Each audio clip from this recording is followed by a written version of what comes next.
کیا آپ کو بھی رات کے پچھلے پہر نیند نہیں آتی؟ کیا دماغ دن بھر الجھا رہتا ہے؟ کیا آپ کا جسم تو تھکا ہوا ہوتا ہے لیکن دماغ جاگ رہا ہوتا ہے؟ آج کی ویڈیو میں بات کریں گے ذہنی دباؤ، نیند کی کمی کے ایسے پہلوؤں پر جو آپ کو واپس پرسکون زندگی کی طرف لے جائیں گے۔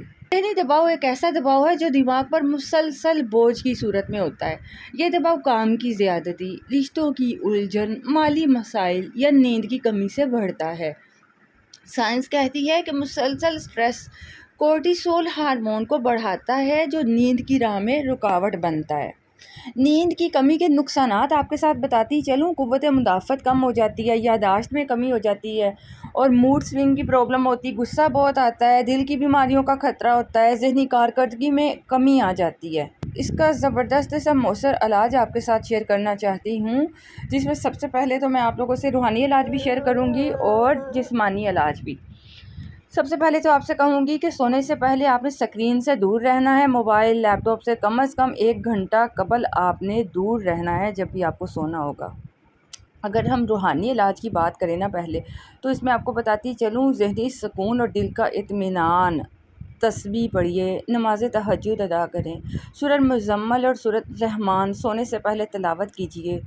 توجہ کے ساتھ جو آپ ڈیپ بریتھنگ کریں، 4 سیکنڈ سانس لیں، 4 سیکنڈ روکیں، 4 سیکنڈ آپ پھر اسے ایکسہیل کریں، خارج کریں، 10 بار اس عمل کو دہرائیں تو آپ کو بہت زبردست نیند آئے گی۔ سائنس اور پلس روحانیت کو یوز کرتے ہوئے آپ کو مکمل علاج ملے گا۔ تحقیق بتاتی ہے کہ روحانی سرگرمیاں بھی دماغ کے الفا ویوز کو بڑھاتی ہیں، اس سے نیند پرسکون آتی ہے، سکون ملتا ہے، اس لیے سائنسی اور روحانی دونوں علاج کو اپنانا چاہیے۔ اب بات کرتے ہیں سائنسی علاج۔ نیند کی کمی کے لیے، انسومیا اور ذہنی دباؤ کے لیے جو مؤثر علاج ہے نا، ان میں آپ کو سب سے پہلے بتاؤں، کیمومائل ٹی ہے نا، بہت اچھی ہوتی ہے۔ کیمومائل ایک قدرتی جڑی بوٹی ہے، یہ نیند لانے والی ہوتی ہے۔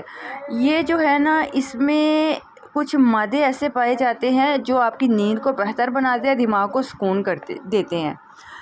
1 کپ آپ پانی ابالیں، اس میں 1 چمچ خشک کیمومائل کا جو پھول ہے وہ ڈال لیجئے، 5 منٹ ڈھانپ کر رکھ دیں، چھان کر پھر سونے سے 30 منٹ پہلے پی لیجئے۔ اس سے آپ کو بہت فائدہ ہوگا، سکون کی نیند آئے گی۔ لیونڈر آئل اچھا ہوتا ہے، لیونڈر کی خوشبو دماغی بے چینی کو، تھکن کو کم کرتی ہے، نیند کے دوران آرام یہ پہنچ جاتی ہے، ٹھیک ہے۔ تکیے کے کونے پر 1 سے 2 قطرے آپ لگا لیجئے یا سونے سے پہلے پانی میں چند قطرے ڈال کر بھاپ لے لیں۔ نزلہ یا دمہ کا مسئلہ ہے نا، تو آپ نے اس کو سونگھنے سے گریز کرنا ہے۔ اس کے علاوہ نیم گرم دودھ میں آپ شہد ملا کر استعمال کر سکتے ہیں۔ دودھ میں موجود ٹرپٹوفن جو ہوتا ہے اور شہد میں موجود گلوکوز، یہ دماغ کو سیروٹونن بنانے میں ہیلپ کرتا ہے جو نیند لاتا ہے، ٹھیک ہے۔ 1 کپ آپ دودھ لے لیں، نیم گرم دودھ لیں، اس میں 1 چمچ خالی شہد ملائیں اور سونے سے 20 منٹ پہلے پی لیں۔ توجہ کے ساتھ آپ نے سانس لینا ہے، مشقیں کرنی ہے ڈیپ بریتھنگ کی، تسبیح کریں، دل و دماغ کو یہ سکون دیتی ہے، ذہنی دباؤ کو کم کرتی ہے، نیند آسانی سے لاتی ہے۔ آپ یا سلاموں کی تسبیح 100 بار ضرور کریں۔ اور اس کے علاوہ آپ بادام اور کیلے کا استعمال کر سکتے ہیں۔ بادام میں میگنیشیم ہوتا ہے، کیلے میں پوٹیشیم ہوتا ہے، یہ پٹھوں کو آرام دیتا ہے، نیند میں بہتری لاتا ہے۔ سونے سے 1 گھنٹہ پہلے آپ 1 کیلا کھا لیں، ساتھ میں 5 بادام کھا لیجئے۔ اس کے علاوہ گرم پانی سے غسل کریں۔ گرم پانی ہے نا، جسم کے درجہ حرارت کو بیلنس کرتا ہے، پٹھوں کو ڈھیلا کرتا ہے، دماغ کو بھی آرام دیتا ہے۔ سونے سے 1 گھنٹہ پہلے نیم گرم پانی سے آپ غسل کر لیجئے۔ چاہیں تو آپ پانی میں نا چند قطرے لیونڈر آئل بھی ملا سکتے ہیں۔ ڈیجیٹل ڈیٹاکس، الیکٹرانک سے پرہیز کریں۔ فون، لیپ ٹاپ کی جو نیلی روشنی ہے نا، میلاٹونن کو یہ روکتی ہے، تو یہ نیند کے لیے ضروری ہارمون ہے۔ سونے سے 1 گھنٹہ پہلے تمام سکرینز کو بند کر دیں، کتاب پڑھیں، تسبیح کریں یا میڈیٹیشن۔ اگر آپ ان چیزوں کو فالو کرتے ہیں تو انشاءاللہ آپ ذہنی سکون میں بھی فائقہ ہوگا اور آپ کو پرسکون نیند آئے گی۔